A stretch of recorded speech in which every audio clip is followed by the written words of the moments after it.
नमस्कार, मी संजय भोकरे. आपण पाहताय जनप्रवास लाईव्ह.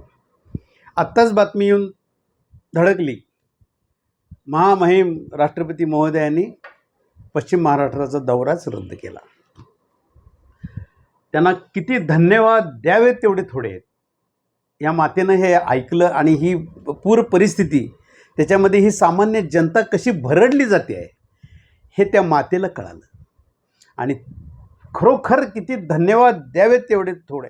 आणि ह्याच्यामध्ये मी प्रशासनाला जास्त दोष का देत नाही आहे, कारण मला काही जणांनी असंही सांगितलं होतं की आम्हाला माहितीच नाही आहे, कदाचित अचानक झालं असेल. ते प्रोटोकॉल देताना आज महत्त्वाचं सामान्य जनता आज जी भरडली जाते.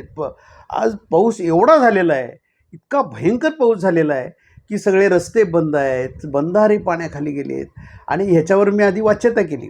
आणि तशा पद्धतीने आमचे दिल्लीचे सुद्धा जर्नलिस्ट असोसिएशनचे अध्यक्ष आहेत अशोक वानखेडे साहेब, यांनासुद्धा आम्ही विनंती केली की दिल्लीतनं तुम्हीही सांगा, हे आमचा संदेश पोचवा. प्रदेश कार्यालयानं आम्ही सांगितलं आणि अशोक वानखेडेंनी सुद्धा गंभीर दखल घेतली. या सगळ्यांचे आभार मानावेत तेवढे थोडे. आणि आज त्यांनी दौरा रद्द केला आहे. आणि त्यांनी उलट प्रशासनाला सूचना पण दिल्या असणार आहेत की तुम्ही सामान्य माणसाला जेवढी मदत करता येईल, पूरग्रस्त भागात तुम्ही जावा, सगळ्यांना मदत करा. आणि प्रशासनानं सुद्धा त्या पद्धतीनं नंतर पावलं उचलली असतील. त्याच्यावर मी आधी बोललो की हे रद्द झाला पाहिजे दौरा. का झाला पाहिजे की महामहिम राष्ट्रपती महोदयांचं स्वागत करायला जनता समाधानी असली पाहिजे, आनंदी असली पाहिजे. कुणाला आनंद वाटणार नाही या महामहिम राष्ट्रपती महोदयांचा स्वागत करताना, त्यांचा आदर करताना आनंद असला पाहिजे. पण तो आनंद नव्हता.